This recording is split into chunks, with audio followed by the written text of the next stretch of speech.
Hello student, welcome back to my channel mathematical classes by TK sir. हम लोग आज लेकर आए एक नया वीडियो। पहले हम आप लोगों से माफ़ी मांगते हैं, sorry for late video upload करने के लिए, क्योंकि देख रहे थे कि बहुत सारा वीडियो में कमेंट आ रहा था कि लाइट का कुछ इश्यूज़ हो रहा है। तो हम ट्राई किया है कि लाइट सेटअप को थोड़ा ठीक किया जाए ताकि वीडियो आप लोगों को अच्छे से नज़र आए और आप लोग जो है इस वीडियो को ताकि इस वीडियो से फ़ायदा उठा सकें, इसलिए। और आज हम लोग जो है टॉपिक है वेबजी एग्ज़ाम्स के लिए। वेबजी एग्ज़ाम बहुत ही करीब है और वीडियो हम बहुत लेट कर रहे थे, लेकिन अब से रेगुलर वीडियो आएगा। तो अब जो वीडियो बनेगा, आज का जो वीडियो है, टॉपिक है वेबजी एग्ज़ाम्स के लिए, वो है एपी और जीपी और एचपी, मतलब से कि सीक्वेंस एंड सीरीज़ के ऊपर टॉपिक है। आज हम लोग इस वीडियो को स्टार्ट करेंगे सीक्वेंस एंड सीरीज़ के साथ। चलिए इस वीडियो को स्टार्ट करते हैं। सीक्वेंस एंड सीरीज़, हेडिंग देते हैं sequence and series. Sequence and series, देखिए सीक्वेंस एंड सीरीज़ में जो टॉपिक है हम लोग को पढ़ना है। पहले सीक्वेंस एंड सीरीज़ क्या होता है, तो सबसे हम लोग पहले जानते हैं कि sequence, what is called sequence. तो सीक्वेंस का मतलब होता है, सीक्वेंस देखिए, सीक्वेंस का मतलब होता है ये एक मैपिंग है या फंक्शन जिसको बोल सकते हैं। नॉन एम्प्टी सेट ले लेते हैं, नॉन एम्प्टी सेट एक्स, ठीक है। नॉन एम्प्टी सेट एक्स एक मैपिंग डिफाइन करते हैं, मैपिंग या फंक्शन और function finite function F such that कैसे एन ऑफ एन या फिर N goes to X map हुआ, किस तरीके से, इस तरीके से मैप हुआ। इसी को हम लोग बोलेंगे क्या, इसी को हम लोग बोलेंगे एक मैपिंग है natural number two set x. अब ये जो सेट है नॉन एम्प्टी सेट एक्स, ये क्या हो सकता है, रियल नंबर भी हो सकता है, सेट ऑफ रियल नंबर्स हो सकता है, या फिर क्या हो सकता है, कॉम्प्लेक्स नंबर हो सकता है, कॉम्प्लेक्स नंबर हो सकता है, ठीक है, कॉम्प्लेक्स नंबर हो सकता है, ठीक है। अब यहाँ पे जो है ये जो एन है फाइनाइट भी हो सकता है, ये फाइनाइट एन है, set of natural number, set of natural numbers, set of natural numbers, ये सेट ऑफ नेचुरल नंबर्स है। ये जो एन है ये भी सेट ऑफ क्या है, नेचुरल नंबर्स है।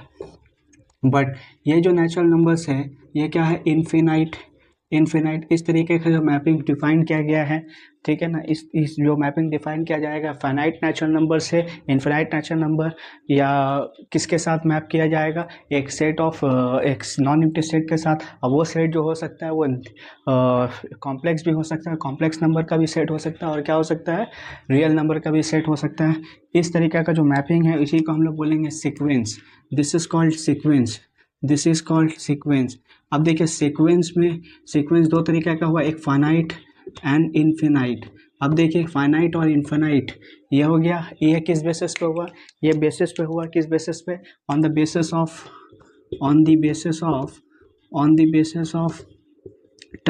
टर्म्स के बेसिस पे हुआ।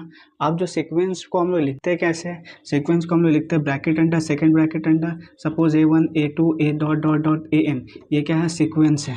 सीक्वेंस एक ऐसा सीक्वेंस जिसमें क्या है, नंबर ऑफ टर्म्स क्या है, n नंबर ऑफ टर्म्स है, मतलब ये कैसा सीक्वेंस हुआ, ये हो जाएगा फाइनाइट सीक्वेंस।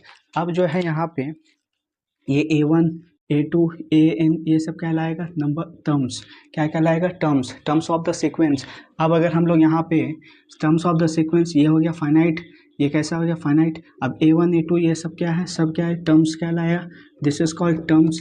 अब देखिए टर्म्स को अगर सीक्वेंस के टर्म्स को अगर हम लोग आपस में ऐड कर दें, एडिशंस यूज कर लें, A1 plus of A2 plus of A3 dot dot dot dot AN, तो ये बन जाएगा series, this is called series. तो सीक्वेंस का जब टर्म्स को आपस में हम लोग एडिशंस कर देते हैं, ऐड कर देते हैं, तो वो सीरीज में चला जाता है, तो इसको हम लोग बोलेंगे सीरीज। अब देखिए क्योंकि सीक्वेंस जो है फाइनाइट और इनफाइनाइट है, फाइनाइट और इनफाइनाइट था, तो सीरीज भी क्या हो गया, फाइनाइट और क्या हो जाएगा, इनफिनाइट, ठीक है, फाइनाइट और क्या कहलाएगा, इनफाइनाइट। अब देखो सीक्वेंस एंड सीरीज, तो ये कॉन्सेप्ट क्लियर हुआ कि सीक्वेंस क्या है, एक मैपिंग है, किसमें है, नेचुरल नंबर से, फाइनाइट नेचुरल नंबर से या इनफाइनाइट नेचुरल नंबर से, किसके साथ, एक नॉन एम्प्टी सेट के साथ। ये एक मैपिंग है, ये एक फंक्शन है, ठीक है। अब जो है यहाँ पे सीक्वेंस एंड सीरीज का अब जो है ना अरेंजमेंट के बेसिस पे जो है ना, बेसिस पे सीक्वेंस को हम लोग भाग करते हैं। अरेंजमेंट के बेसिस पे सीक्वेंस को भाग करते हैं, तो उसको क्या लेते हैं, अरेंजमेंट में जो गैप होता है, टर्म्स के नंबर ऑफ टर्म्स, टर्म्स में जो गैप होगा, टर्म्स में जो गैप होगा, सीक्वेंस के टर्म्स में जो गैप्स होगा, ठीक है ना, या फिर एक पर्टिकुलर पैटर्न पे जो टर्म जो है पर्टिकुलर पैटर्न पे क्या होगा, अरेंज होकर रहेगा पर्टिकुलर पैटर्न पे। तो ये जो पैटर्न के हिसाब से जो अरेंज हो रहा है या टर्म्स में जो गैप आ रहा है, उस बेसिस पे उसको हम लोग बोलते हैं, जो पर्टिकुलर टर्म पैटर्न को फॉलो करेगा अरेंजमेंट किसका, सीक्वेंस का टर्म्स को, तो उसको हम लोग बोलते हैं प्रोग्रेशंस।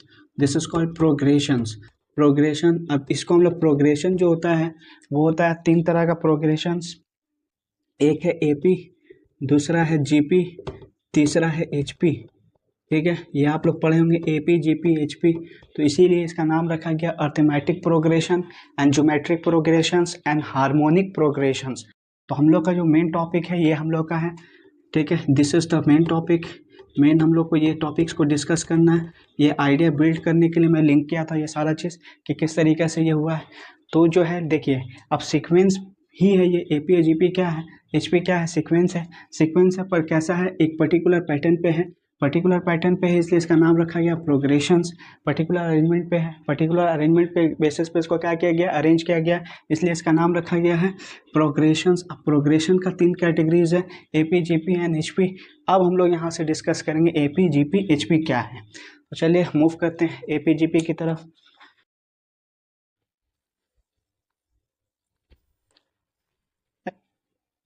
नेक्स्ट है arithmetic progression, AP arithmetic progression, जिसको हम लोग एपी बोलते हैं, प्रोग्रेशंस जिसको हम लोग एपी बोलते हैं। तो what is called AP, AP क्या है, तो भैया देखिए AP is nothing but is a sequence. AP क्या है, सीक्वेंस है। तो सीक्वेंस है तो इसका क्या होगा, देखो ये एक सीक्वेंस है, सीक्वेंस है किस बेसिस पे, सीक्वेंस किस तरीके से अरेंज है, तो अरेंजमेंट इसका इस तरीके से है, एक पर्टिकुलर पैटर्न पे है क्या, ए plus D, A plus 2d, इस तरीके से अरेंज होके। तो इस तरह का जो अरेंजमेंट है, अब ए क्या है, ए यहाँ पे होता है फर्स्ट टर्म, ए डिनोट फर्स्ट टर्म, ठीक है, फर्स्ट टर्म ऑफ एपी, ठीक है। दूसरा है डी, डी क्या है यहाँ पे, कॉमन डिफरेंस, क्या है, common difference, common difference, common difference है ये। कॉमन डिफरेंस मतलब 2 टर्म्स का gap, difference between 2 terms, difference between 2 terms का जो है डिफरेंस है, ये 2 टर्म का डिफरेंस, इसी को हम लोग क्या बोलेंगे, कॉमन डिफरेंस। अब ये देखो, ये जो कॉमन डिफरेंस है ये सब होगा थ्रू आउट जो एपी में, through out AP series, AP में, एपी सीक्वेंस में क्या होगा, इक्वल होगा, एपी सीक्वेंस में क्या होगा, इक्वल होगा।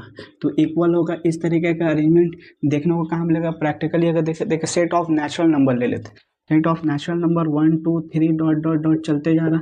ये जो सेट ऑफ नेचुरल नंबर है या फिर sequence of set of natural number ही लेते हैं। यहाँ पे देखो इसमें गैप कितना का है, हर एक टर्म्स में देखो गैप आएगा, 1 का गैप आ रहा है, मतलब कॉमन डिफरेंस यहाँ पे कितना है, 1 है, 1 common difference through out the set. तो यहाँ पे ये कहलाएगा सीक्वेंस, कैसा सीक्वेंस, एपी सीक्वेंस, एपी कहलाएगा, अर्थमेटिक प्रोग्रेशंस कहलाएगा। तो यहाँ पे है कॉमन डिफरेंस, तो इस पर्टिकुलर पैटर्न को ये क्या किया है, फॉलो किया है। तो इसी को हम लोग बोलेंगे एपी, इसी को हम लोग बोलेंगे एपी। अब ये एपी का क्या हो गया, जनरल, जनरल जो है, जनरल जो है, जनरल वे ऑफ रिप्रेजेंटेशन बोल सकते हैं, वे ऑफ रिप्रेजेंटेशन, ठीक है, way of representation of AP. इस तरीके से हम लोग लिखते हैं इसको, एपी को A plus D, A plus 2d, A dot dot dot dot, मतलब कि पहला टर्म में उसके बाद उसमें कॉमन डिफरेंस ऐड किए रहेंगे। जैसे यहाँ पे पहला टर्म मेरा 1 है, 1 मेरा पहला टर्म, उसके बाद कॉमन डिफरेंस 1 है तो इसमें ऐड किया 1 प्लस ए प्लस डी, मतलब 1 प्लस 1 तो कितना हो गया, ये 2 हो गया। उसके बाद तीसरा टर्म क्या है, ए प्लस 2d, तो यहाँ पे 1 प्लस 2 इंटू 1, तो ये क्या हो गया 1 प्लस 2, यहाँ पे क्या कहलाया 3। तो देखो इस तरीके से अरेंज हो गया ये सारा सेट ऑफ नेचुरल नंबर, तो इसी को हम लोग बोलेंगे एपी। अब आते हैं इसके ऊपर हम लोग डिटेल से स्टडी करते हैं। अब एपी क्या है, 2 तरीका का है, एक होगा फाइनाइट, एक क्या होगा इनफाइनाइट। फाइनाइट है इनफाइनाइट ये तो मालूम ही होगा। फाइनाइट किसको बोलेंगे और इनफाइनाइट किसको बोलेंगे। फाइनाइट का मतलब होता है जो उसका क्या होगा, जैसे नॉर्मली ऐसा समझिए जिसका स्टार्टिंग पता है, नोन होता है, लेकिन एंडिंग क्या हो जाता है, अननोन हो जाता है। एंडिंग क्या होता है इसका, कहाँ पे जाके टर्म्स फील्ड्स खत्म होगा, ये क्या हो जाता है, अननोन। या फिर ऐसे समझिए KNOWN। अब या फिर ऐसा समझिए कि फाइनाइट मीन्स होता है काउंटेबल, जिसको काउंट किया जा सका, काउंटेबल। इनफाइनाइट का मतलब होता है अनकाउंटेबल, तो अनकाउंटेबल बोलिए, अनकाउंटेबल, या फिर ऐसे भी बोल सकते हैं कि जिसका स्टार्टिंग तो पता है, स्टार्टिंग तो पता है, स्टार्टिंग नोन है, लेकिन इसका एंडिंग जो होता है, जिसका एंडिंग सॉरी यहाँ पे अननोन नहीं होगा, यहाँ पे भी नोन होगा, इसका स्टार्टिंग भी नोन होगा, एंडिंग भी नोन, और इनफिनाइट में क्या होगा, एंडिंग क्या हो जाएगा, अननोन हो जाएगा, एंडिंग अननोन हो जाएगा। इसी को हम लोग बोलेंगे क्या, फाइनाइट एंड इनफाइनाइट, या काउंटेबल अनकाउंटेबल। तो हम लोग का ये दोनों है यहाँ पे। अब यहाँ पे आता है इसका सीक्वेंस। अब ये अब एपी है, ये सीक्वेंस में है।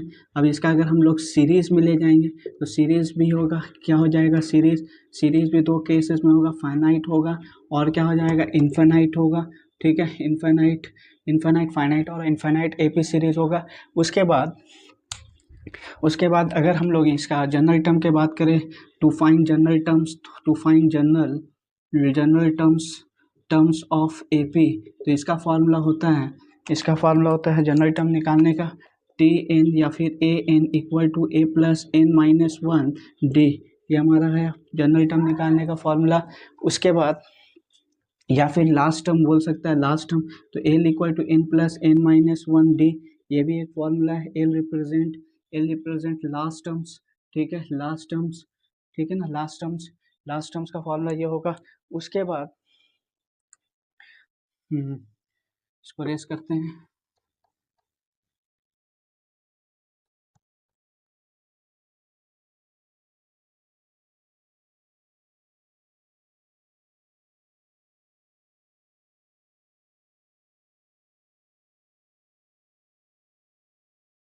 सम of to find sum of N terms, N terms का सम निकालने का जो फॉर्मूला होता है वो होता है पहला, S N equal to N by two A plus N minus one D, या फिर दूसरा जो फार्मूला होता है S N equal to N by two A plus of L. यहाँ पर एल जब होता है क्या, लास्ट टर्म जब दिया रहेगा तो ये वाला फार्मूला हम लोग यूज़ कर सकते हैं, ये फार्मूला हम लोग यूज़ करेंगे। उसके बाद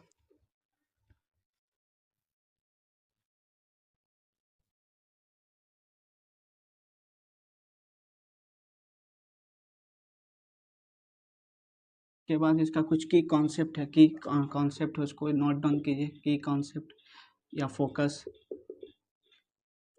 करने वाला पॉइंट है, फोकस पॉइंट है।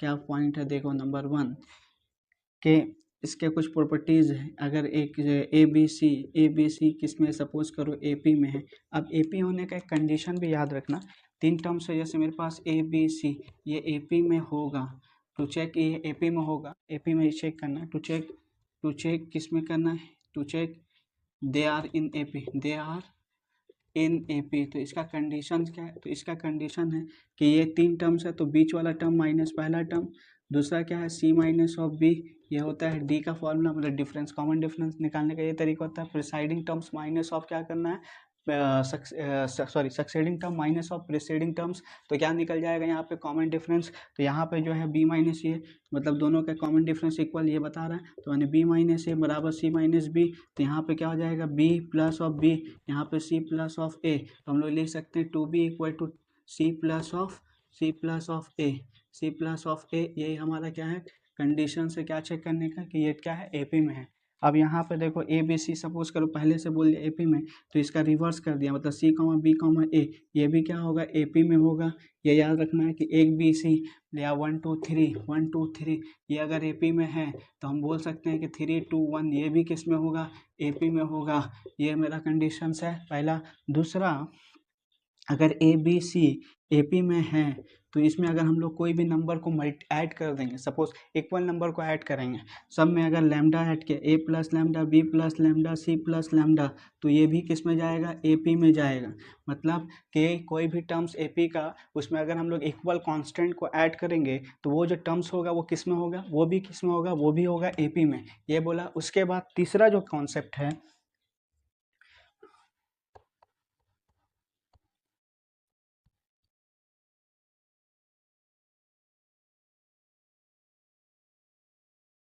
तीसरा कॉन्सेप्ट है कि अगर ए बी सी किस में है, एपी में है, तो इसमें अगर इक्वल टर्म से हम लोग क्या करेंगे, सब्सट्रैक्ट करेंगे। ले लो यहाँ पे अगर हम लोग के से सब्सट्रैक्ट किए, ए माइनस के, बी माइनस के, सी माइनस के, हर एक टर्म को इक्वल टर्म से क्या करेंगे, इक्वल कॉन्स्टेंट से क्या करेंगे, माइनस करेंगे। तो ये भी किस में आएगा, ए पी में आएगा। चौथा ये बोला है कि देखो अगर ए बी सी पहले से क्या है, ए पी में है, अगर इसमें हम लोग कांस्टेंट मतलब कि इक्वल कांस्टेंट से क्या करेंगे, हर एक टर्म को मल्टीप्लाई करेंगे तो वो भी क्या होगा, ए पी में होगा। जैसे हम लोग यहाँ पे एम ले लिया, A M, B M, C M, ये भी क्या हो गया, ए पी। देखो यहाँ पे जो कांस्टेंट टर्म है वो क्या है, एम है। एम से हर एक टर्म्स को क्या करें हम लोग, मल्टीप्लाई, तो भी वो किस में जा रहा है, ए पी में जाएगा। उसके बाद नेक्स्ट है डिवाइड।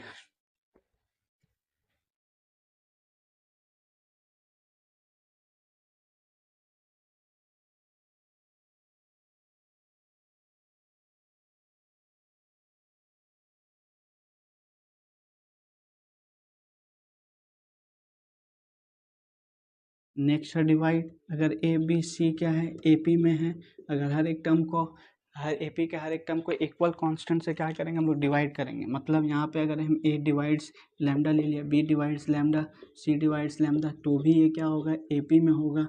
और lambda is not equivalent to क्या होना चाहिए, ज़ीरो। लैम्डा का वैल्यू कुछ भी होगा लेकिन ज़ीरो नहीं होगा। ये हो गया हमारा क्या, ये भी होगा ए पी में। नेक्स्ट है, अब है topic A M. A M का मतलब होता है arithmetic mean. Arithmetic mean, arithmetic mean, what is called mean. Mean का मतलब क्या होता है, मीन का मतलब होता है एवरेज। नॉर्मली मीन हम लोग समझते हैं एवरेज।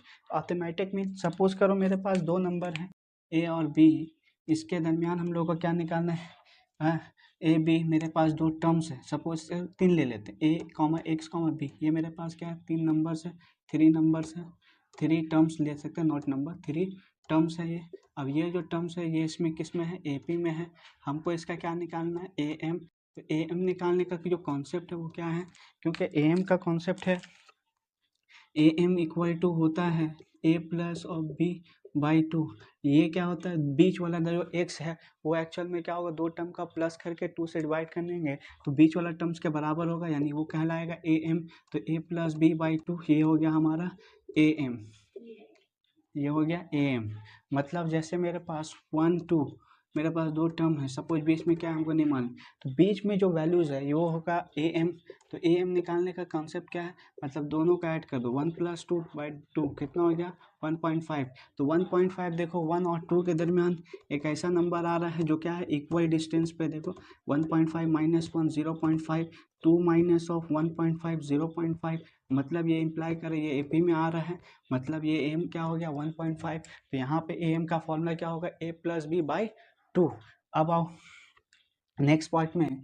अब बहुत सारा जो है, अगर हम लोग के पास एन नंबर ऑफ टर्म्स निकालना रहेगा, एन नंबर ऑफ मतलब के मीन निकालना रहेगा, सपोज ए डॉट डॉट, इसमें बहुत सारे टर्म्स आ सकता है बीच में, है ना, x1 आ सकता है, x2 आ सकता है, x3 डॉट डॉट xn, इसके दरमियान मीन निकालने के लिए। तो उस केसेस में हम लोग मीन किस तरीके से निकाल सकते हैं, तो यहाँ पे होगा, इसको मीन निकालने के लिए सबसे पहले डी निकालना होगा। डी क्या है, B minus of A, last term minus पहला term, plus N plus of one, N plus of one, यह आया डी निकालने का कॉमन डिफरेंस।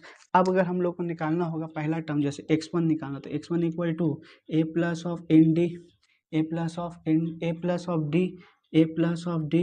उसके बाद x2 निकालना होगा तो ए प्लस टू डी, तीसरा निकालना होगा तो क्या होगा, A plus of three D dot dot dot. अगर हम लोग को एक्शन चाहिए तो यहाँ पे क्या कर सकते हैं हम लोग, एक्शन के लिए हो जाएगा बी माइनस ऑफ डी, ये हमारा है बी माइनस ऑफ डी। तो ये इस तरीके का फॉर्मूला है ए एम निकालने का, ठीक है ना। अगर एन टर्म्स पूछेगा, एन नंबर ऑफ क्या टर्म्स निकालने दे देगा, अगर ए बी मतलब कि अर्थमेटिक मीन दो टर्म्स के दरमियान, तो हम लोग ये कॉन्सेप्ट को यूज़ करेंगे वहाँ पे सॉल्व करने के लिए। नेक्स्ट,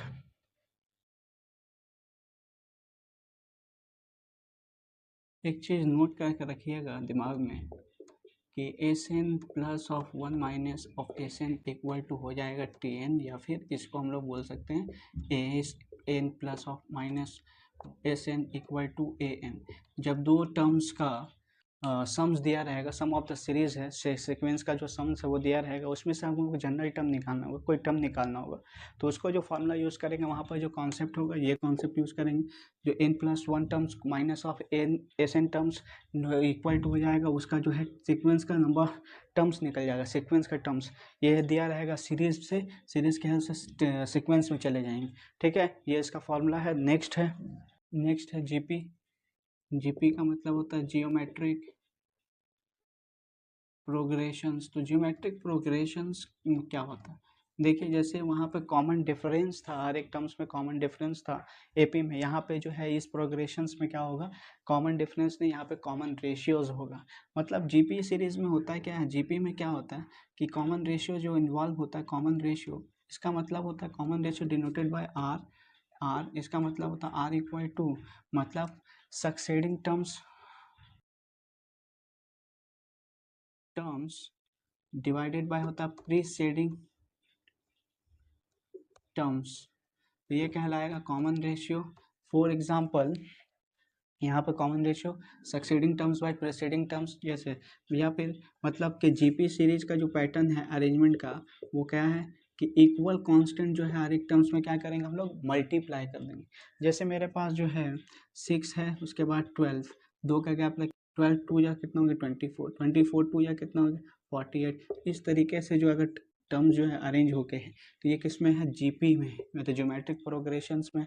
अब ये जो ज्योमेट्रिक प्रोग्रेशंस में है तो मतलब यहाँ पे देखो गैप कितना का आ रहा है, 12 डिवाइड अगर करेगा 6 तो कितना आ जाएगा यहाँ पे 2, 24 करेगा 12 से 2, तो ये जो आ रहा है यही को क्या बोलेंगे हम लोग कॉमन रेशियो। तो कॉमन रेशियो क्या है, is nothing but the constant जो हर एक टर्म्स में क्या होगा इक्वल कांस्टेंट रख के हम लोग मल्टीप्लाई करेंगे, वही कहलाएगा क्या कॉमन रेशियो। और इसको निकालने का तरीका क्या है, succeeding terms upon preceding, succeeding ये है और प्रीसीडिंग डिवाइड देंगे तो ये निकल जाएगा कॉमन रेशियो। अब इसका जो जनरली जो हम लोग दिखाते हैं, जनरली किस तरीके से अरेंज होकर आता है, अरेंजमेंट क्या है इसका, अरेंजमेंट अरेंजमेंट ऑफ जीपी क्या है, देखोगे तो यहाँ पे है ए, उसके बाद ए आर, उसके बाद ए आर स्क्वायर, इस तरीके से जो अरेंज है ए आर स्क्वायर इस तरीके से अरेंज है, इसी को हम लोग बोलेंगे क्या जीपी। अब इसका जो है एन टर्म जो होता है टेन टर्म निकालने का जनरल टर्म का फॉर्मूला क्या होता है, ये देखो इसका जनरल टर्म का फॉर्मूला होता है टी एन, या फिर इसको ए एन से दिखाते हैं, इसका फॉर्मूला होता है ए इंटू आर पे पावर एन माइनस ऑफ 1।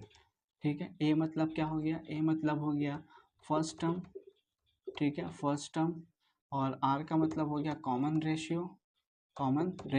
अब एन क्या है, N number of position of term, number positions of terms, position of number of terms, positions of terms ही लिखते हैं यहाँ पे, कौन सा नंबर पोजीशंस पे वो डिनोट करता है। ठीक है, अब आओ नेक्स्ट, इसका एस एन निकालने का फॉर्म, सम निकालने का। सम क्या होता है, जब जीपी सीक्वेंस या जीपी प्रोग्रेशंस का टर्म्स को, मतलब जीपी के टर्म्स को आपस में ऐड कर देंगे तो सीरीज में जीपी सीरीज बन जाएगा। तो यहाँ पे जो है इसका to find nth sum of GP series, तो इसका फॉर्मूला हो जाएगा S N equal to A dot R पे power N minus one R minus of one, जब आर ग्रेटर देन वन, ये एक फॉर्मूला। दूसरा है S N equal to A into one minus R पे power N one minus of R less than equal to one, ये हुआ। अब एक और है, ये दोनों फॉर्मूला जो है फॉर फाइनाइट के लिए है, फाइनाइट सीरीज के लिए है। अब है एक इनफाइनाइट केस है, ठीक है इनफाइनाइट केस, तो इनफाइनाइट एस एन मतलब कि एस इन्फिनिटी, तो इसके लिए A into one by one minus of R. ठीक है, ये फॉर्मूला हम लोग यहाँ पे यूज़ करेंगे। ओके, उसके बाद ये हम लोग का फॉर्मूला है, ये किस लिए है, इनफाइनाइट के लिए, this is for infinite series के लिए, इनफाइनाइट सीरीज के लिए हो गया। उसके बाद हम लोग मूव करते हैं, इसका कुछ फोकस या कुछ प्रॉपर्टीज़ है एक्चुअल में, कि कॉन्सेप्ट याद रखना है इसका।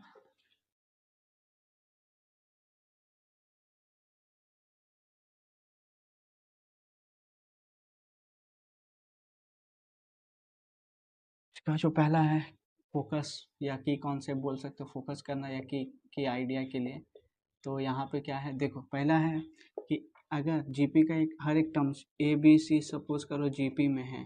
अब जीपी में होने का कंडीशंस भी याद रखना, कंडीशंस फॉर जीपी, 3 टर्म्स अगर जीपी में है कंडीशंस, ठीक है, कंडीशंस फॉर जीपी, जीपी का कंडीशंस क्या है, जैसे ए बी सी अगर जीपी में है तो इसका कंडीशंस क्या होगा, बी स्क्वायर इक्वल टू ए सी, ये कंडीशन बोल सकते हैं। या फिर हम लोग इसको ऐसा ही बोल सकते हैं, B equal to square root under A C, दोनों क्या है कंडीशंस ऑफ जीपी है, conditions of GP of being 3 terms are in या of the terms are in GP. तो ये 3 टर्म्स अगर दिया रहेगा तो इस तरीके से हम लोग चेक कर सकते हैं। तो इसका कहने का मतलब है कि जीपी में है तो इसका रिवर्स कर दो, मतलब सी बी ए, ये भी क्या हो जाएगा जीपी में चला जाएगा, ठीक है। उसके बाद दूसरा जो है, दूसरा बोला है कि जीपी का हर एक टर्म्स को अगर हम लोग इक्वल नंबर से क्या करेंगे, मल्टीप्लाई करेंगे। जैसे जैसे हम लोग क्या ए बी सी क्या है, सपोज ए बी सी क्या है जीपी में है, अगर यहाँ ए लैम्डा बी लैम्डा सी लैम्डा इसको ही मल्टीप्लाई किया तो ये भी क्या हो जाएगा जीपी में होगा। जैसे हम लोग एपी में भी देखा है उसी तरीके का यहाँ पे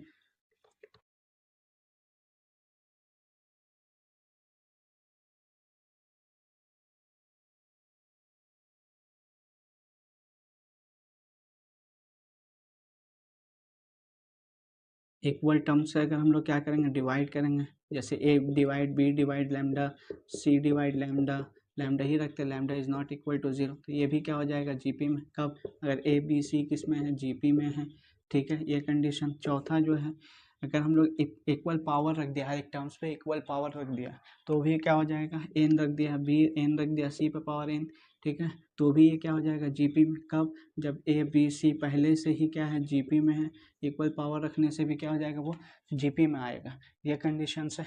उसके बाद नेक्स्ट आइए जीएम के ऊपर, जीएम जियोमेट्रिक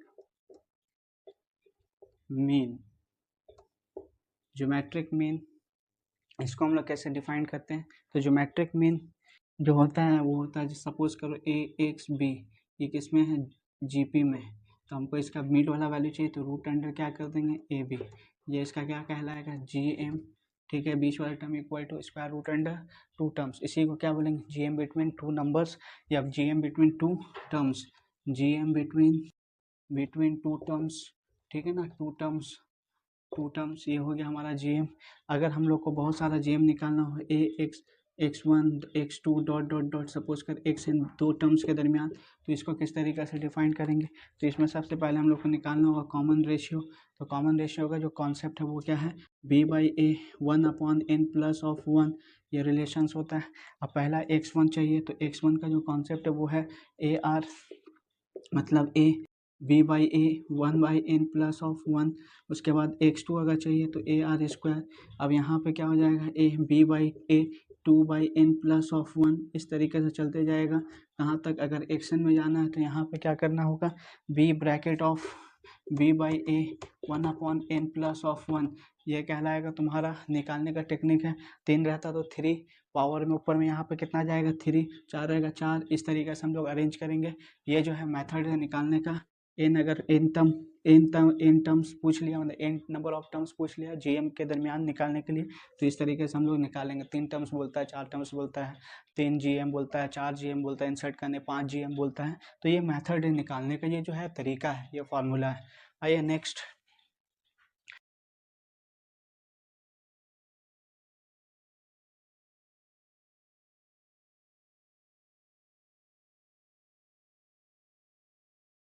तीसरा है H M, harmonic progressions, harmonic progressions, harmonic progressions, ठीक है, harmonic progressions, harmonic progression is nothing but AP का हम लोग रिवर्स निकाल दिए, रिवर्स कर दिया एपी, रिवर्स, तो वो बन जाएगा क्या एचपी, या हम लोग बोल सकते हैं एपी का रेसिप्रोकल कर दो एपी के टर्म्स को, तो वो क्या बन जाएगा एचपी बन जाएगा।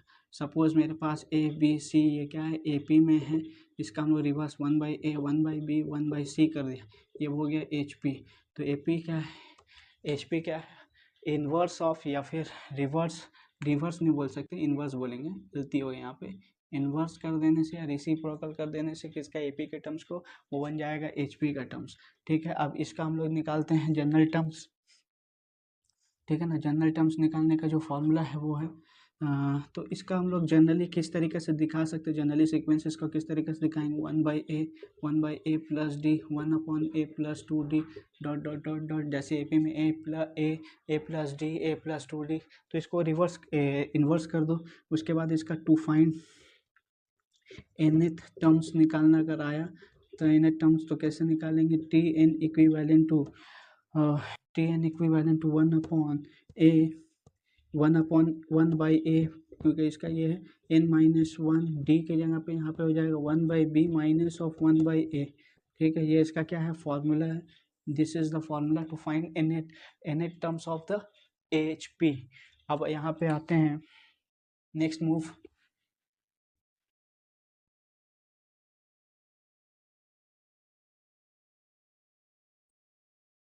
एक चीज याद रखिएगा,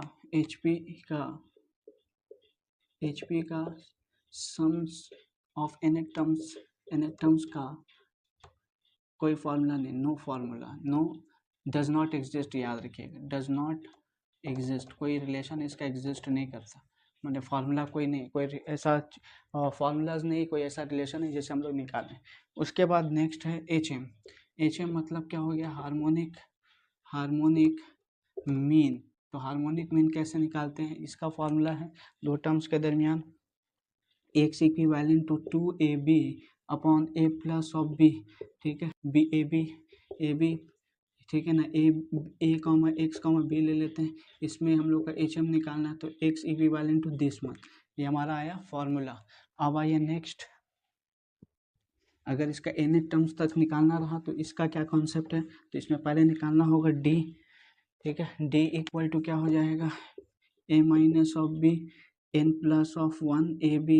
अगर हम लोग को x1 निकालना रहा, सपोज करो a dot dot dot b यानी x1 x2 dot dot xn तक दिया रहा, तो x1 निकालना रहा तो n+1ab अपॉन यहाँ पे क्या हो जाएगा a+(nb)। x2 निकालना रहा तो यहाँ पे हो जाएगा n+1ab, यहाँ पे हो जाएगा 2an-1b।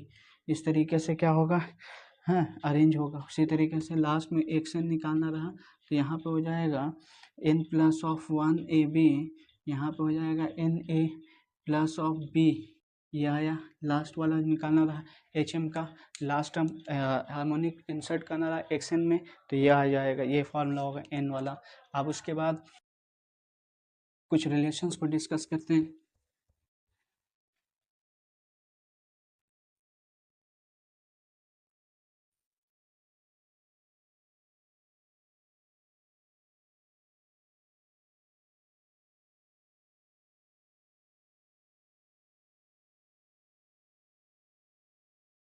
कुछ चीज़ को नोट डाउन करके रखो या की कॉन्सेप्ट बोल के रखो। यहाँ पे क्या हो जाएगा, याद रखना, AM पहला जो है AM ए मतलब AM है, AM always greater than GM is always greater than equal to HM, मतलब सबसे बड़ा जो है वो क्या कहलाएगा, या फिर इसको ऐसे लिख सकते AM is greater than equal to GM, या फिर हम बोल सकते हैं AM is greater than equal to always क्या होगा HM। ये रिलेशन से याद रखिएगा। ठीक है, दूसरा जो है वो है AH² AM, मतलब AM को यहाँ पर हम लोग A से दिखा देते हैं, GM को हम लोग यहाँ पे G से दिखा देते हैं, HM को यहाँ पर हम लोग H से ले लेते हैं, तो ये रिप्लाई करेगा AH इक्वल टू G², ये एक दूसरा रिलेशन। अब तीसरा यहाँ पे जो है एक और रिलेशन देते हैं,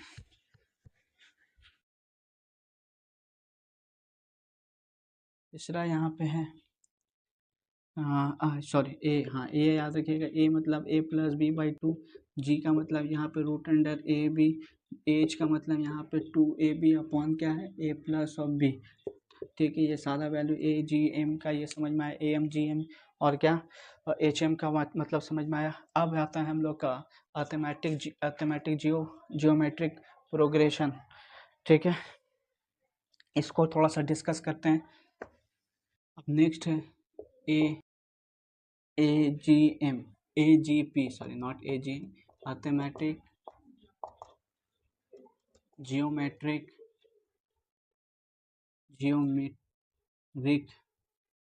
प्रोग्रेशंस, ये हमारा है AGP। मतलब एक सीक्वेंस में एट अ टाइम दो चीज चलेगा, दो सीक्वेंस होगा, दो प्रोग्रेशंस होगा, एक AP होगा, दूसरा GP होगा। तो इस किस तरीके का इसका जो टर्म्स होता है इसको देखिए।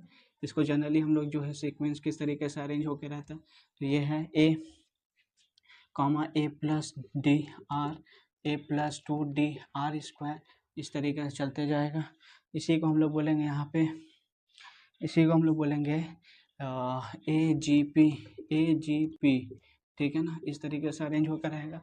इसका हम लोग को टू फाइंड nth टर्म्स अगर निकालना रहा तो इसका फार्मूला होता है TN इक्विवेलेंट टू A+n-1, उसके बाद D, उसके बाद R पे पावर n-1, यह है हमारा जनरल फार्मूला। उसके बाद इसका एसेंट टर्म्स निकालना रहा तो एसेंट terms to find nth sums अगर निकालना रहा तो सम्स के लिए पहला फार्मूला है फाइनाइट केसेस के लिए Sn 1/1 of R A minus bracket of A+n-1D, उसके बाद यहाँ पे R पे पावर n, ठीक है ना, R पे power n plus D R 1 of R bracket close, फिर ओपन ब्रैकेट 1 ऑफ R पे power n-1 third bracket close, ठीक है। ये आया। ये किसका लिया है, क्योंकि देखो जीपी में दो तरीके का हम लोग बताया, जीपी में दो अलग अलग केसेस होता है। जीपी में दो अलग अलग केसेस, जीपी का एक होता है फाइनाइट के लिए सम्स का अलग फार्मूला है, और इनफाइनाइट का केसेस के लिए फाइनाइट के लिए अलग है, और इनफिनाइट के लिए अलग केसेस हैं। तो यहाँ पे हम लोग दोनों एक साथ, तो इनफाइनाइट के लिए फाइनाइट केसेस के लिए हो गया, ये हो गया फाइनाइट के लिए हो गया, ये फाइनाइट केसेस के लिए हुआ। इनफाइनाइट के लिए देखो एक और रिलेशंस आता है, दूसरा है एस इन्फिनिटी इक्वल टू, यहाँ पे हो जाएगा A/1 of R plus DR 1 of R का होल स्क्वायर, ये लिख सकते हैं, ठीक है। या फिर इसको ऐसे भी लिख सकते हैं A+D- ऑफ A अपॉन, यहाँ पे हो जाएगा D-A R/1 ऑफ R का होल स्क्वायर, ये भी फॉर्मूला यूज़ कर सकते हैं। यहाँ पे mod of R less than equal to 1, ये हुआ इन्फिनिटी का case, this is the case of infinity, this is the case of infinity. ये हमारा है कॉन्सेप्ट, ये हमारा है कॉन्सेप्ट, ठीक है। ये सारा कॉन्सेप्ट हो गया, ये बेसिक सा कॉन्सेप्ट है। अब इसके बाद हम लोग मूव करेंगे नेक्स्ट पार्ट के ऊपर। देखो नेक्स्ट पार्ट क्या है, नेक्स्ट पार्ट है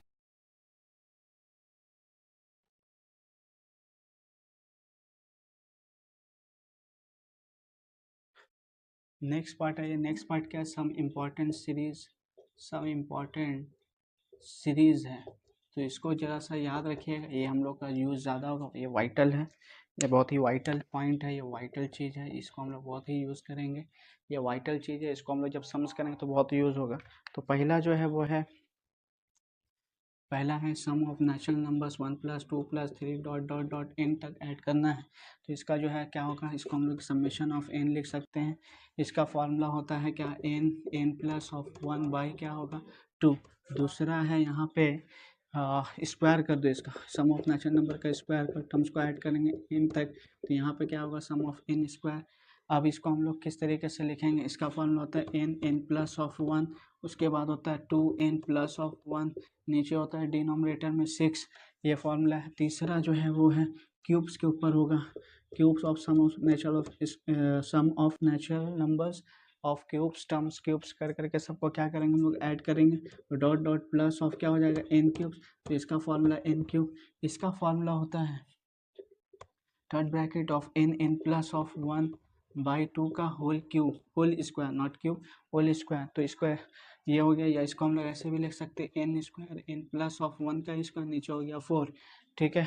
ये हमारा आया रिलेशंस, ठीक है। ये सारा जो है वाइटल है, इसको हम लोग यूज़ बहुत करते हैं, ये हम लोग का सबसे ज़्यादा यूज़ होने वाला ये सब चीज़ है। उसके बाद आई है selection of terms of AP and GP, ये जो है इंपॉर्टेंट चीज़ है, इसको डिस्कस करते हैं।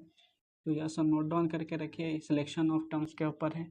AP में हम लोग 3 टर्म्स को किस तरीके से सेलेक्ट करेंगे, A-D A, ठीक है ना, A+ ऑफ D, 3 टर्म्स, ठीक है, 3 टर्म्स लेना होगा, सेलेक्ट करना होगा तो ये लेंगे, सिलेक्शंस करना होगा तो दूसरा है। अगर यहाँ पे 4 टर्म्स को लेना है तो 4 टर्म्स क्या हो जाएगा, 4 टर्म्स को अगर लेना है तो a minus 3d, a minus D, a minus 3d, a minus D, a plus D, उसके बाद a प्लस ऑफ 3d, ये हो गया 4 टर्म्स। ठीक है, अगर 5 टर्म्स लेना हो तो 5 टर्म्स में होगा a minus 2d, a minus D, a plus D, a plus A plus 2d, ये हो गया 5 टर्म्स को अगर लेना होगा, सेलेक्ट करना होगा तो ये कॉन्सेप्ट है।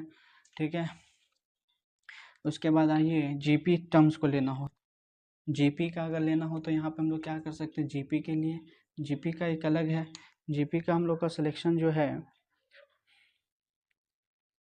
वो है, पहला जीपी के लिए A by R, A R square, ये कॉन्सेप्ट है। 3 टर्म को लेने का सॉरी आर होगा सिर्फ, not are square.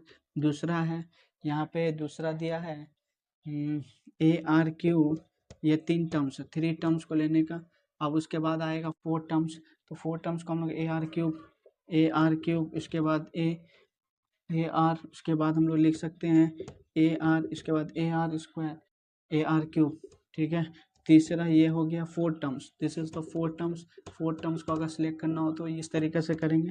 5th terms को अगर लेना हो तो 5th टर्म्स के लिए ए आर क्यूब, उसके बाद ए आर, उसके बाद ए, उसके बाद ए आर, उसके बाद ए आर क्यूब, ये हो गया 5 टर्म्स को अगर हम लोग को सिलेक्ट करना हो तो इस तरीके से सिलेक्ट करेंगे। ये है हमारा जीपी, ये आया जीपी के लिए, ये आया एपी के लिए। अब हम लोग का है जो कुछ बेसिक सम्स, जो सम्स हम लोग का एग्जाम्स में आ सकता है, वेबजी एग्जाम जो बहुत जल्दी होगा आप लोगों का होने वाला है, कम टाइम में ज़्यादा से ज़्यादा प्रिपरेशन से फोकस कीजिए ताकि जो है आप लोगों का अच्छा रैंक आ सके, अच्छा कॉलेज मिल सके। तो ठीक है, और जितना हेल्प हो सकता है हम इस वीडियो के ज़रिए आप लोग को पहुँचाएँगे, हेल्प करेंगे। और आप लोग मेरा वीडियो को ज़्यादा से ज़्यादा देखिए, सब्सक्राइब किए, लाइक किए, कमेंट कीजिए, और हमको भी जो है मेरा चैनल ताकि थोड़ा ग्रो कर पाएँ, आप लोग का सपोर्ट होगा तो ग्रो करेगा। तो थोड़ा आप लोग देखिए और इसको अपना जो है, अपना जो फील्ड है, अपना जो सब्जेक्ट है, अपना जो एग्ज़ाम्स है, उसको फुल फोकस के साथ अच्छे तरीके से जो है एग्ज़ाम्स का प्रिपरेशन कीजिए। चलिए स्टार्ट करते हैं, आगे प्रोसीड करते हैं सम्स को सॉल्व करना।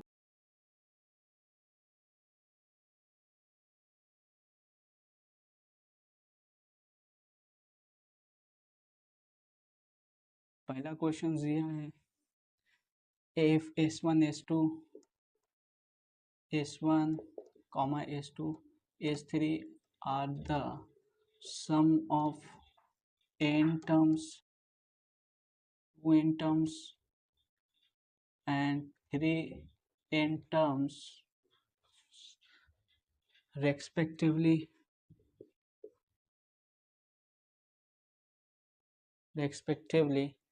of an AP, then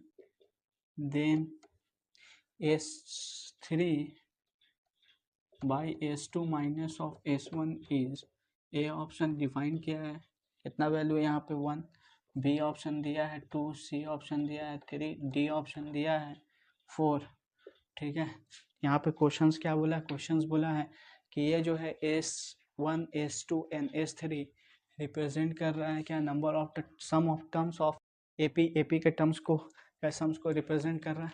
S1 जो है वो जो है S1 जो है टर्म्स, सम्स ऑफ टर्म्स है किसका, n का, S2 जो है 2n का, S3 जो है 3n का। ठीक है, और एक रिलेशंस यहाँ पे डिफाइन किया है, S3 bracket of S2 minus of S1 का वैल्यू क्या होगा, ये हमको फाइंड करना है। तो यहाँ पे क्या कर सकते हैं, S1 मतलब हो जाएगा n/2 सपोज करो हम यहाँ पे ले लिया, ये n टर्म्स का टर्म है। उसके बाद यहाँ पे हो जाएगा a plus n-1 d, common difference d रखते हैं, a रखते हैं। अब यहाँ पे है दूसरा है यहाँ पे S2 ले लेते हैं, S2 जो है सम ऑफ द टर्म्स 2n है, तो 2n यहाँ पे n था तो n टर्म्स का टर्म था, n ही रखा, यहाँ पे 2n/2, यहाँ पे हो जाएगा a प्लस 2n-1 d। अब यहाँ पे हम लोग लिख सकते हैं a कैंसिल हो जाएगा, S2n 2a plus 2n-1 d। अब देखो यहाँ पे जो रिलेशंस है, यहाँ पे जो रिलेशंस है वो है S2 minus of S1, S2 minus S1, तो यहाँ पे S2 यानी n minus in bracket of 2a n 2n minus of 1d minus of क्या हो जाएगा n/2 2a plus n minus 1d। ये है हम लोगों का कॉन्सेप्ट माइनस करने का। अब यहाँ पे क्या कर सकते हैं हम लोग, s2 माइनस ऑफ s1, इन दोनों में से कॉमन ले लो n, तो यहाँ पे क्या हो जाएगा, यहाँ पे हो जाएगा, यहाँ पे हम लोग लिख सकते हैं यहाँ पे हम लोग लिख सकते हैं, देखो 2a plus 2n minus 1d, यहाँ पे माइनस 1/2, यहाँ पे कितना हो जाएगा 1/2, इसका मल्टीप्लाई कर दो कैंसिल हो जाएगा, मतलब बचेगा a, यहाँ पे a आ जाएगा, यहाँ पे कितना हो जाएगा, यहाँ पे हो जाएगा माइनस n तो बाहर है 1/2 n माइनस ऑफ 1d, ये आया। उसके बाद हम लोग यहाँ पे लिख सकते हैं s2 minus of s1 n, तो यहाँ पे हो जाएगा a प्लस, यहाँ पे क्या हो जाएगा प्लस, इस दोनों में कॉमन है d, तो यहाँ पे लिख सकते हैं हम लोग सेकंड ब्रैकेट देके 2n minus 1 minus minus half, ठीक है, हाफ माइनस हाफ हाफ, उसके बाद bracket of n minus bracket close, third second bracket close. उसके बाद हम लोग यहाँ पे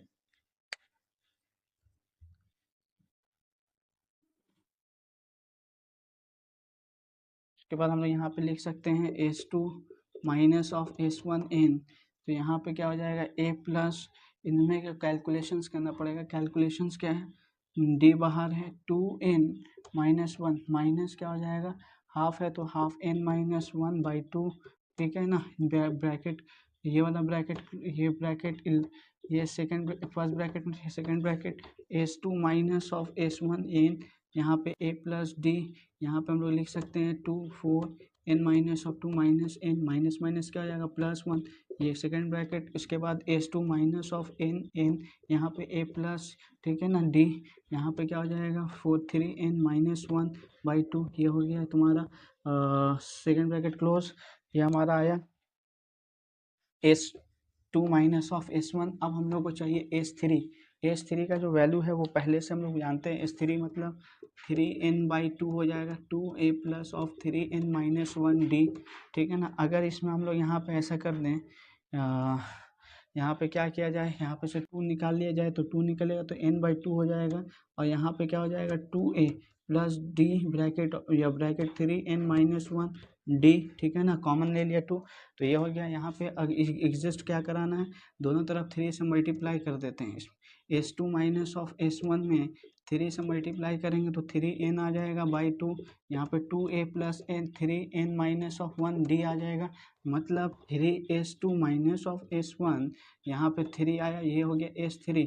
और हम लोग का क्वेश्चन दिया क्या है, अगर इसको हम लोग ऐसा लिखे तो s3, ठीक है ना, s3 upon s2 minus of s1, तो ये क्या हो जाएगा इक्वल टू 3, तो हमारा आंसर क्या आ जाएगा, आंसर आ जाएगा 3, ये हमारा आया आंसर। अब प्रोसीड करते हैं नेक्स्ट क्वेश्चंस की तरफ। देखो दूसरा question,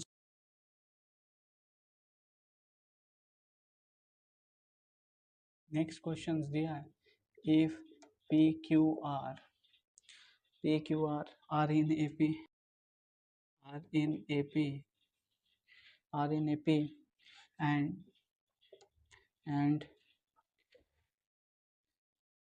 and a minus of x upon px equal to b minus of y upon b minus a minus of y, not b, a minus of y upon qy equal to a minus of z, यहाँ पे हो जाएगा Q R Y R Z, ठीक है, R Z, then X Y Z, then X comma Y Z are in, किस में है are in A option, यहाँ पे इन ए ऑप्शन यहाँ पे डिफाइन किया है ए पी, बी क्या किया है एच पी, सी डिफाइन किया है G P, D option define किया है, डी किया है none of this N O T. तो हम लोग का यहाँ पर आंसर क्या करना होगा, यहाँ पे बोला देखो पी क्यू आर, ये जो है तीनों टर्म जो है किस में है ए पी में, दिस इज ए पी में। हमको ये वाला जो एक्स वाई जेड है वो किस चीज़ में होगा, ये फाइंड करना। अब एक्स वाई जेड का जो रिलेशन है इसमें डिफाइन किया हुआ, तो कैसे निकालेंगे, देखो इसको हम लोग बहुत ही सिंपल तरीके से बनाएंगे। दिया क्या, A minus X equal to P X, A minus of Y equal to Q Y equal to A minus of Z equal to क्या है, आर जेड इक्वल टू यहाँ पे के ले लेंगे से, के माना, के एज्यूम किया, के हम लोग का आया यहाँ पे। अब इसको किस तरीके से करते हैं देखो, अब यहाँ पे हम लोग ऐसा कर सकते हैं, A minus of X upon P X equal to K, A minus of Y upon Q Y equal to K, यहाँ पे A minus Z upon R Z equal to क्या हो गया, के। अब इसको हम लोग ऐसा लिख सकते हैं, X equal to A minus X upon P K, ठीक है, एक्स अपॉन पी के, या फिर हम लोग ऐसा कर सकते हैं, तो पी मेरे पास है पी, तो हम लोग यहाँ पे लिख सकते हैं P equal to K X, यहाँ पे क्या हो जाएगा, Q equal to A minus of Y, यहाँ पे क्या हो जाएगा, के वाई, उसके बाद यहाँ पे क्या हो जाएगा, आर इक्वल टू यहाँ पे ए माइनस ऑफ जेड क्या हो जाएगा, आर के, ठीक है, सॉरी आर के जेड यहाँ पे के जेड हो जाएगा। अब यहाँ पे हम लोग क्या कर सकते हैं, सिंस ये पी क्यू आर का निकालने का तो ज़रूरत क्या था, क्योंकि पी क्यू आर किस में दिया है, एपी में दिया है, P Q are given in AP, ठीक है। तो हम लोग यहाँ पे लिख सकते हैं, since P Q R in A P. अब इसका प्रॉपर्टीज यूज करेंगे, इसके जगह पे A minus X K X, उसके बाद क्या है A minus of Y K Y, उसके बाद क्या ए माइनस ऑफ जेड, उसके बाद क्या है के जेड। हाँ, अभी इसको हम लोग यहाँ पे फिर प्रोसीड करते हैं।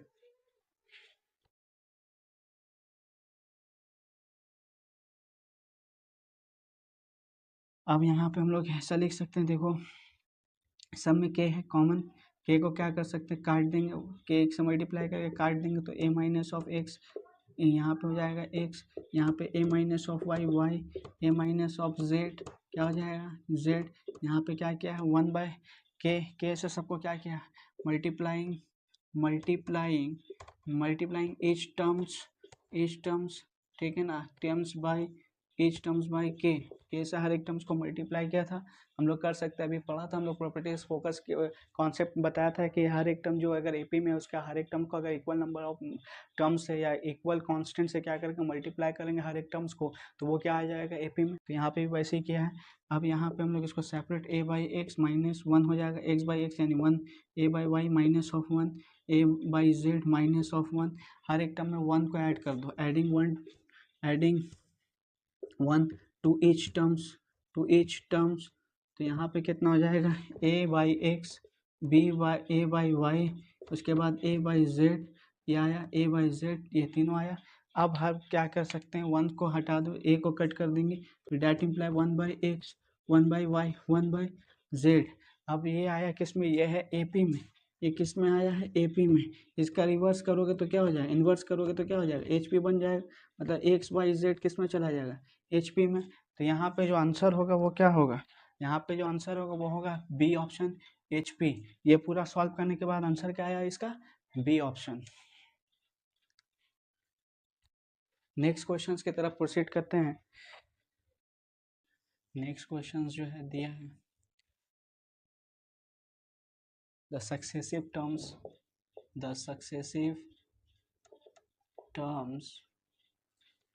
terms of an AP are A1 A2 dot AN, sorry चलते ही जा रहे नहीं दिए यहाँ पे, dot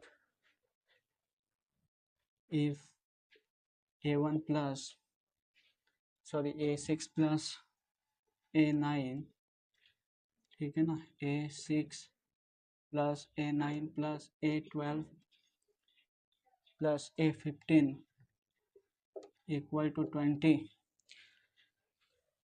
20, then summation of R goes to 1 goes to last 20 AR equal to, A option यहाँ पे डिफाइन किया है, ए ऑप्शन यहाँ पे दिया 75, बी ऑप्शन 100, सी ऑप्शन यहाँ पे दिया है 120, डी ऑप्शन यहाँ पे दिया 150।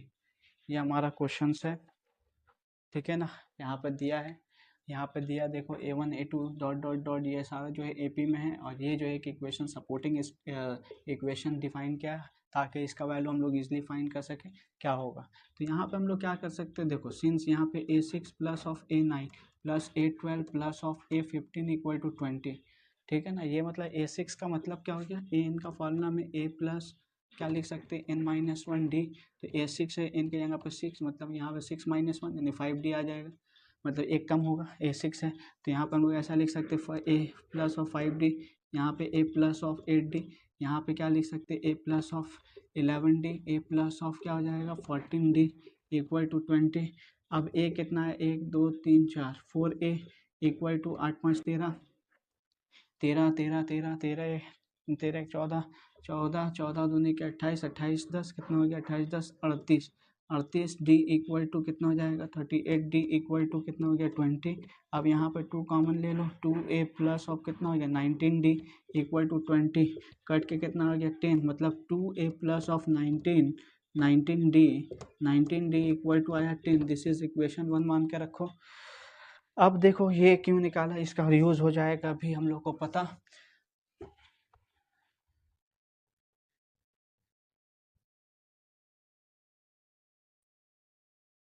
उसके बाद यहाँ पे क्या निकालना, summation of R goes to 1 to 20 AR, मतलब ये समेशंस को दिखा रहा है, मतलब S20 निकालने के लिए बोला है। क्या निकालने बोला, S20। तो S20 निकालने के लिए क्या करना होगा, S20 का फॉर्मूला होगा 20/2 2A प्लस n, मतलब क्या n यहाँ पे क्या हो जाएगा 19, 20 माइनस ऑफ कितना हो जाएगा 1d। तो हम लोग यहाँ पर अगर निकाले S20 तो ये हो गया 10, यहाँ पे हो गया 2 प्लस 19d। और देखो इक्वेशन 1 में हम लोग क्या लाया, इसका वैल्यू दिया हुआ 10 इंटू 100, ठीक है ना, 10 इंटू 10 100। तो यहाँ मतलब ये S20 ही का मतलब ये हो गया summations of R1 goes to 20, हाँ AR, मतलब ये है S20 और S20 100, तो मतलब इसका वैल्यू क्या हो गया 100। तो ऑप्शन में हमारा कौन सा आएगा, ऑप्शन आएगा बी, ये हमारा आया आंसर, ठीक है। अब नेक्स्ट, ठीक है, हम लोग यहीं तक रखते हैं, मिलेंगे नेक्स्ट लेक्चर्स में, तब तक के लिए बाय। अगर इस चैनल में आप लोग नए हैं तो ज़्यादा से ज़्यादा लाइक कीजिए, शेयर कीजिए, कमेंट कीजिए और सब्सक्राइब कीजिए, ठीक है। मिलते हैं नेक्स्ट वीडियो में, तब तक के लिए बाय, थैंक यू।